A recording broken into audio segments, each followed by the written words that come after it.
There are moments in history when a species realizes just how small it truly is. Moments when the night sky, once a canvas of wonder, becomes a battlefield of possibility and fear. 50 years ago, humanity had never traveled beyond its own solar system. Now, it lived across 12 worlds, scattered through the void like seeds cast into a cosmic wind.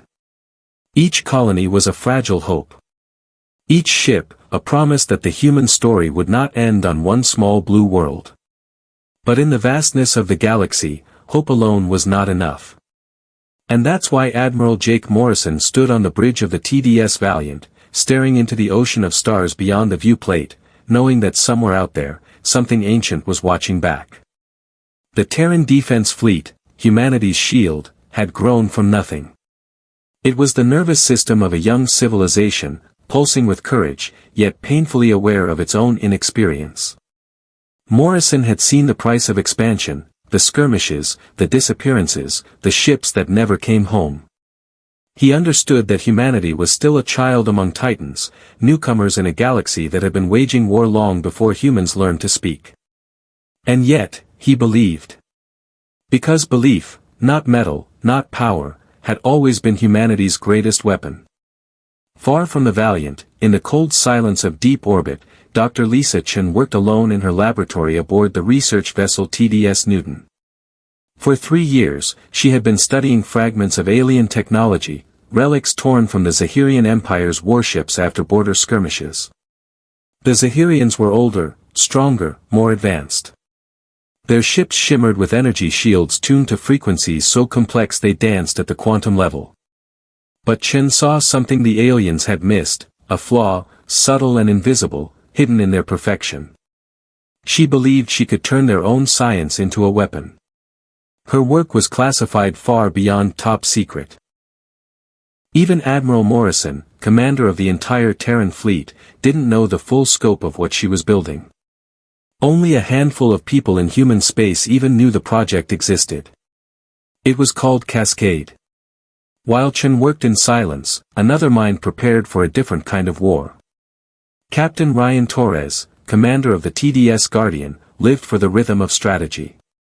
He could read the flow of a battle the way a composer reads music, sensing the harmony and dissonance between fleets, the silent mathematics that determined who would live and who would die.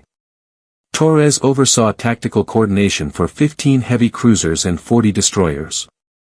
Every day, he ran simulations, countless wars that existed only in data. He was a master of patterns, but lately, even his algorithms whispered of something he couldn't predict. Something vast, coming closer. He didn't believe in fate. But he believed in patterns. And the galaxy was shifting in ways that no human could yet understand. The Zahirian Empire had ruled this sector of the galaxy for over 1,000 years. 200 star systems bent to its will. Entire species lived under its shadow, enslaved or subjugated in the name of order. Its emperor, Vexthal, was over 3 centuries old, a being more myth than flesh, whose empire had never lost a major war. When the Zahirians offered surrender, the wise did not refuse. Their fleets could turn worlds to dust. Their soldiers fought with a cold precision that bordered on mechanical perfection. And at the center of it all stood their greatest weapon, Grand Admiral Koran, the conqueror of 50 systems, undefeated across centuries of blood and starlight. To him, humanity was not a threat, merely an inconvenience that had grown too loud. And Emperor Vexthal agreed. He ordered the human species erased, and Koran began assembling the largest invasion fleet in the Empire's history. 3,000 warships. Enough firepower to end a civilization. But humanity was not blind. At a lonely outpost on the edge of Terran space, Commander Kate Sullivan monitored the galaxy like a hawk. Her job was to listen to whispers between the stars, encrypted signals, coded bursts, fragments of alien speech. For years, she had studied Zahirian communication systems, learning their logic, their patterns, their rhythm. And then, one night, the rhythm changed. She intercepted a series of transmissions unlike anything she'd seen before, coded, layered, encrypted through 10 different systems. When she finally broke through, her hands began to tremble. The message was simple. A coordinated strike. Every human colony, every outpost, every fleet, all targeted at once. The Zahirian Empire was coming to exterminate humanity. The attack would begin in less than 24 hours. Sullivan sent the message directly to Admiral Morrison. By the time it reached him, the first Zahirian ships were already moving. Across human space, quiet panic began to spread. On New Eden, an agricultural world home to 2 million settlers, Mary Johnson, the colony's elected governor, watched orbital feeds in disbelief. Their patrol ships, a handful of outdated defense platforms, would be useless against an armada. Every transmission from orbit repeated the same desperate words, requesting reinforcement. There were no reinforcements left to send. Johnson often thought humanity's greatest strength was its optimism. But now, that optimism felt like a curse, a refusal to see just how fragile they still were. Back aboard the Valiant, Admiral Morrison gathered his senior officers for an emergency meeting. Captain Torres arrived from the Guardian. Commander Sullivan appeared on the main display. Engineers, strategists, scientists, all of them silent as they stared at the tactical hologram that filled the war room. 3,000 enemy warships, closing fast. 67 human vessels standing in their path. The numbers spoke for themselves. Humanity wasn't just outnumbered, it was already dead. Unless someone found a miracle. Morrison turned to Chen, who sat quietly at the edge of the table. She hesitated for only a moment, then told them what she had built. Her voice didn't waver as she described the quantum cascade weapon, a device that could turn the Zahirians' own shield networks against them. It had never been tested. It might fail completely. Or it might destroy the largest fleet the galaxy had ever seen. The room fell silent. Some called it madness. Others called it destiny. But Morrison understood something deeper, that in every human story, survival had always come from the impossible. He made his decision. They wouldn't run. They wouldn't hide. They would attack. Not defensively, but head-on, at the very heart of the Zahirian armada. Every ship in the Terran fleet would jump directly into the enemy formation. They would fire first, and if Chen's weapon worked, the galaxy would remember that humanity, small, fragile, and young, had refused to die quietly. It was suicide. It was genius. And it was the only chance they had left. As the meeting adjourned, Morrison looked one last time at the stars through the bridge window. They had always seemed eternal, but now, they felt alive, watching. Maybe this was what it meant to be human, to look into the infinite and say no. To fight, even when the universe itself whispered surrender. When a civilization is backed into a corner, its hands move faster than its history. Preparation becomes prayer, engineering becomes a ritual. This is how humans prayed. The order went out across the Terran defense fleet like a current: prepare to jump, prepare to die, prepare to astonish the galaxy. Colonel Pete Davis took that current and turned it into a plan. He was the fleet's chief engineer, the man who could coax miracles out of metal and circuitry. If anyone could retrofit hope into steel, it was him. Davis's crews worked in the hangars with the kind of frantic precision that belongs to people who know the clock is running and the stakes are everything. Quantum cascade arrays, Lisa Chen's theory made manifest, had to be installed on every ship, from the hulking heavy cruisers down to the nimble frigates. Power conduits were rerouted, superconducting coils were welded into place, timing synchronizers calibrated to microsecond precision. The arrays demanded absolute simultaneity. Their effect would hang on perfect alignment across dozens of vessels. Most of the engineers didn't fully understand how the weapon would work. They knew only the calculus of urgency and the language of bolts and plasma conduits. They trusted Davis and trusted the science that had been smuggled through command channels. Trust, in the hours before battle, is a kind of currency. They spent it freely. Across the fleet, Amy Rodriguez gathered her gun crews. She had the uncanny ability to turn math into instinct, to see a firing solution the moment the problem appeared. Amy's teams trained for shots that could not be practiced, simultaneous locks on multiple shield generators spread through an enemy formation, beam windows so narrow they might as well have been needle eyes. Precision, she told them. Timing.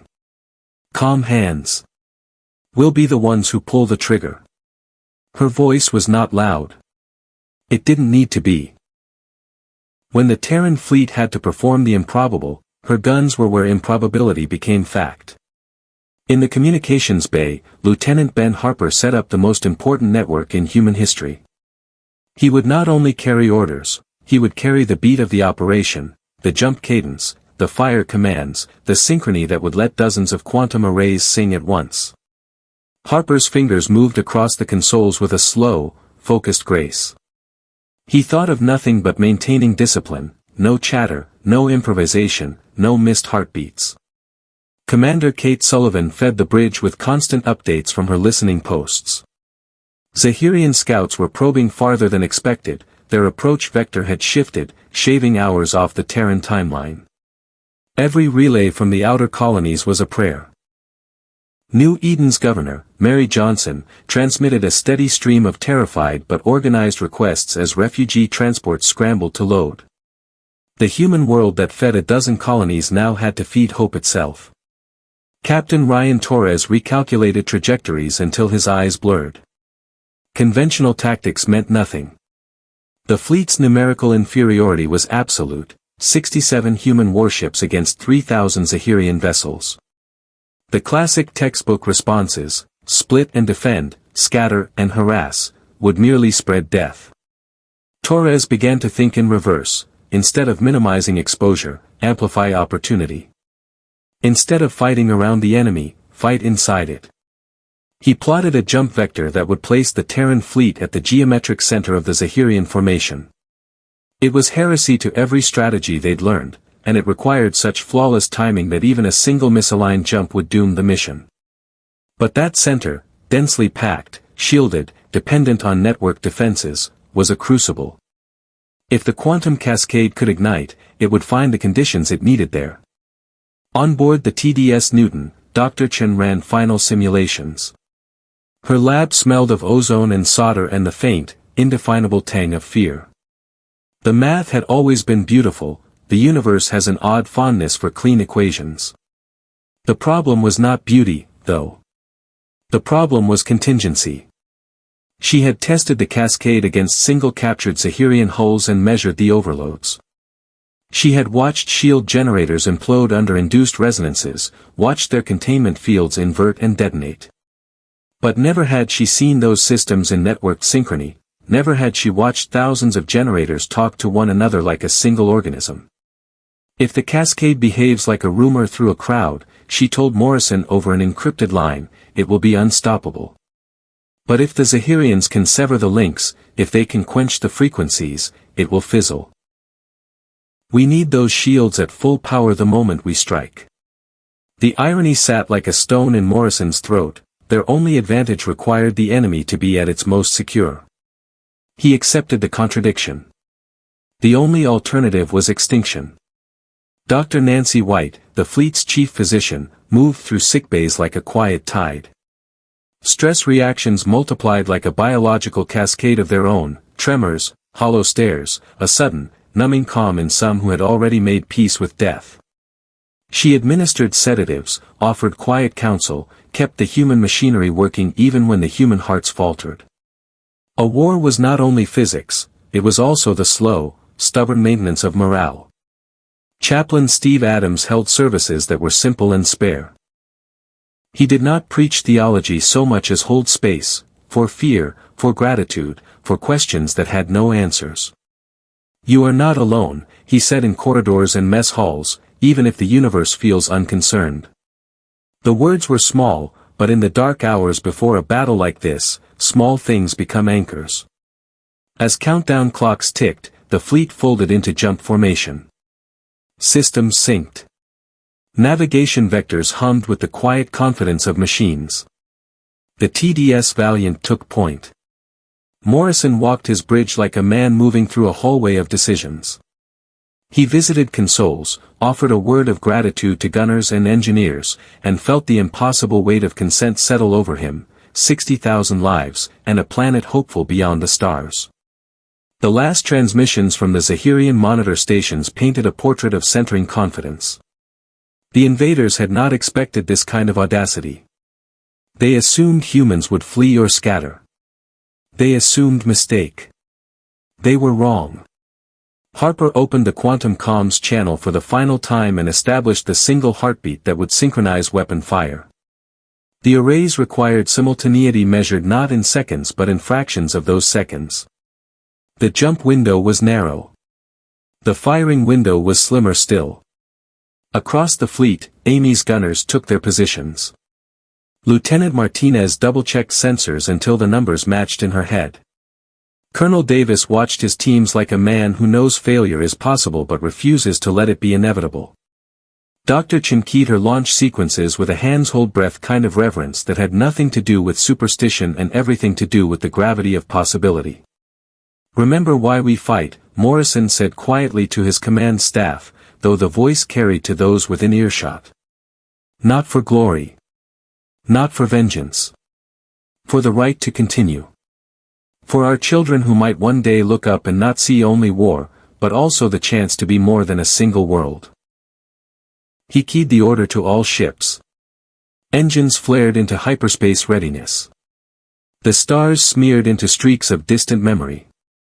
For a handful of seconds, the fleet traversed the thin, strange throat between places, a corridor where time dilated and intentions hardened into reality. When they emerged, the Terran ships hung in the dark like a living constellation, utterly outnumbered, precisely at the heart of the Zahirian armada.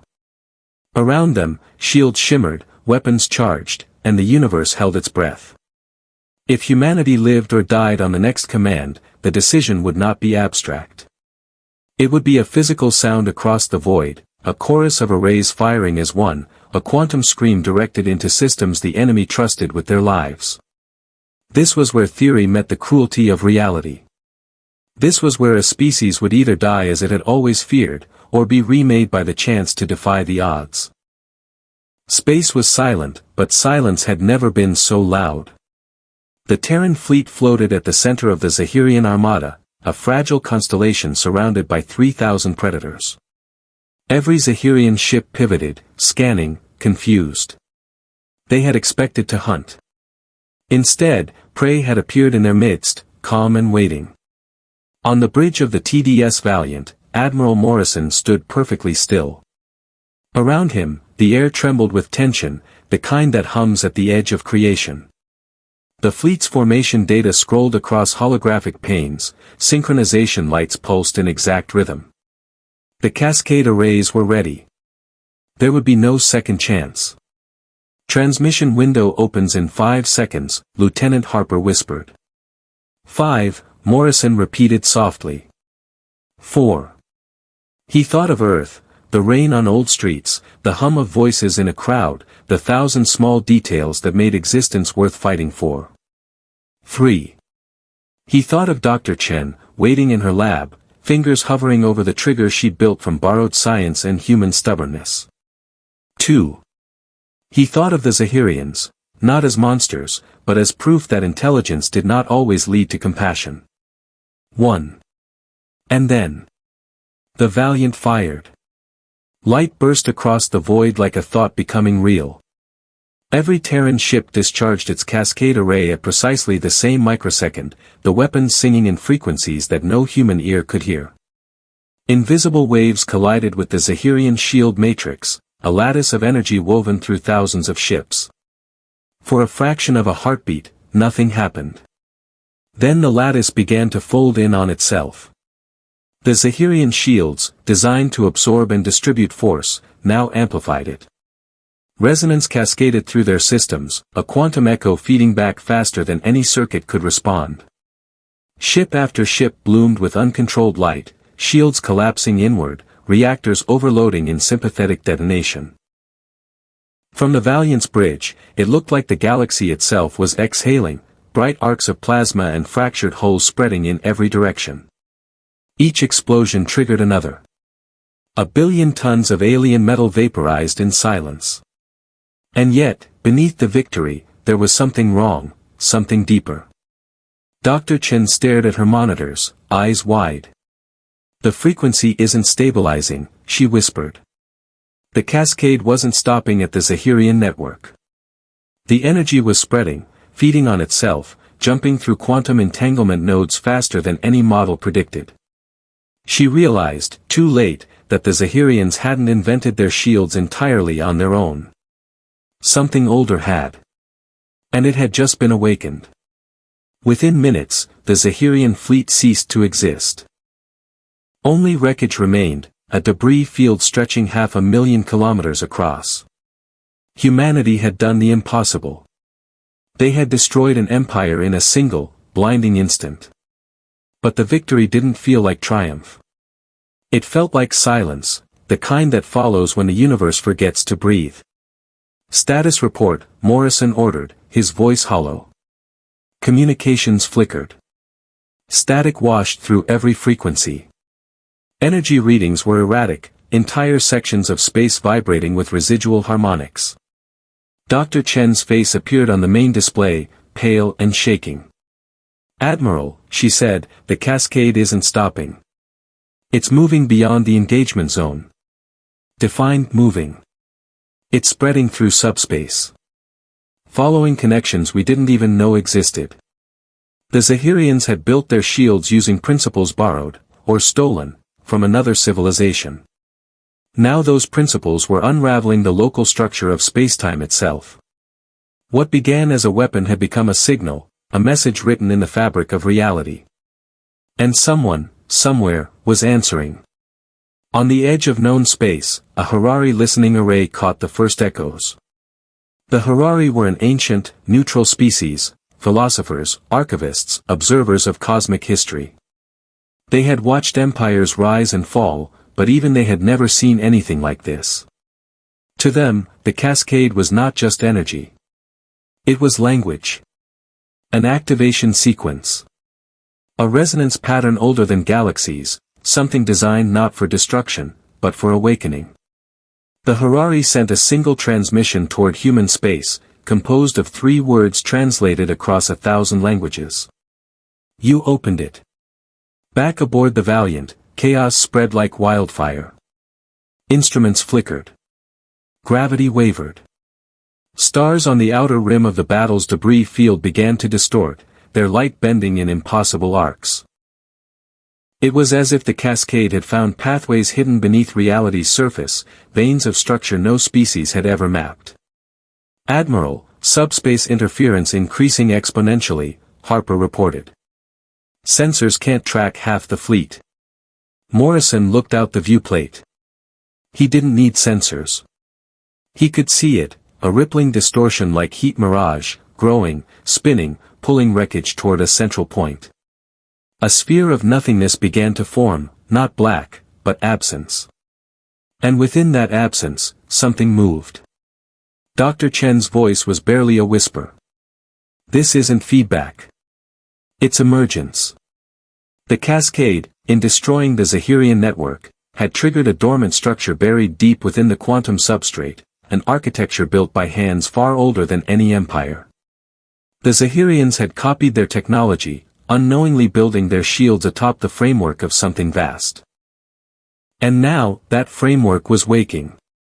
Across the Harari communication lattice, alarms spread faster than light.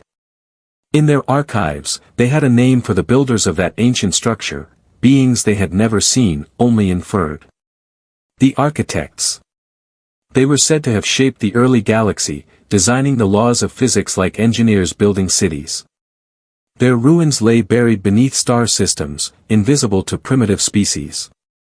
And for millions of years, they had slept, leaving only silence behind. Until humanity's war cracked open the lock they left behind. The Valiant sensors began to register impossible readings, structures forming out of vacuum, geometry bending into existence like origami folding itself. A massive construct emerged where the Zahirian fleet had died, kilometers wide, covered in shifting fractal light. It wasn't a ship. It was a door. Morrison felt the weight of it before he understood what he was seeing. For every victory humanity had ever won, there had always been a price. This time, the price was revelation. "Admiral," Dr. Chen said softly, "what if we weren't meant to win?" He turned toward her, eyes empty. "Explain." The cascade worked too perfectly. Too elegantly. As if it wanted to happen. Maybe it wasn't just energy. Maybe it was a key. The Harari transmission arrived moments later, barely intact, fragmented by interference. Only a single phrase came through clearly. "The architects will return to their design." The construct pulsed once, a wave of light spreading across nearby systems. Every ship's engine, every power core, every piece of technology built on quantum principles began to hum in resonance. The cascade had not ended war. It had only ended silence. Morrison stood at the viewport, watching the impossible unfold. The stars themselves seemed to shift, constellations reconfiguring as if obeying a command written at the beginning of time. He felt the ancient truth settle into his bones. Humanity had not destroyed an empire. It had knocked on a door older than life itself. And now, something was opening it.